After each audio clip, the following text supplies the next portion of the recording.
The conference is primarily with an object to promote electronic waste and batteries recycling in an organized manner is the first and foremost objective of this.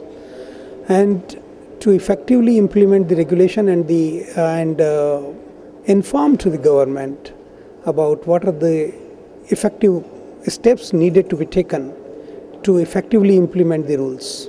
That is the objective of this. Well, I don't remember correctly the numbers in case of the AP, but as far as the India is concerned, it's about 1 million metric ton of e-waste is generated in India annually, which is worth about 7,500 crore.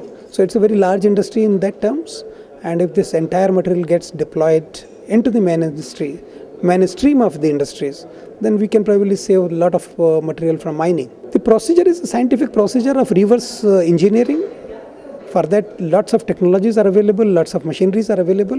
One can very effectively implement this kind of system to recover the commodities which has been used to manufacture the same item. See, a computer when you see, or your camera when you see it, consisting of glass, plastic, and metals. Now when you recycle this, then obviously you have to recover all these commodities back.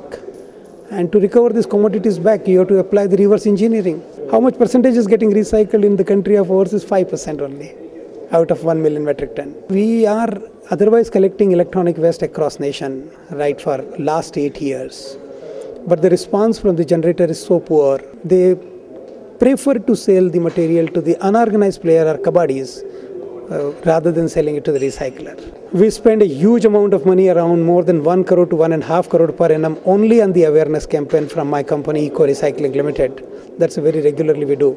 Even then the impacts are very nominal. As I said to you in the beginning about the effective implementation of the regulation is the missing component. We always try to cross the road when the signal is even red, but traffic police is not there. If traffic havaldar is there, then we will stop over, because then we will be fined. So we fear only when the fine is there, otherwise we don't care. I don't know how many companies are the recycler, but I could see around 4 or 5 recyclers are here. TESM is there, eParisara is there, Eco Recycling is there, and I don't know about others also may be there. I have not met all. This is the location we have selected to promote, but it doesn't mean that we are not covering the entire nation. It's for the nation, message is for the nation. My message is only simple, because the regulation is already there in the place. So why not effectively implement the regulation so that more and more people gets their e-waste diverted to the recycler rather than giving it to an unorganized player. There's no need to control the wastage. Wastage will happen on its own course. When you buy a mobile phone or a computer, it has its life. And after the life is over, then it will certainly reach to an end of life stage. That time one has to recycle it.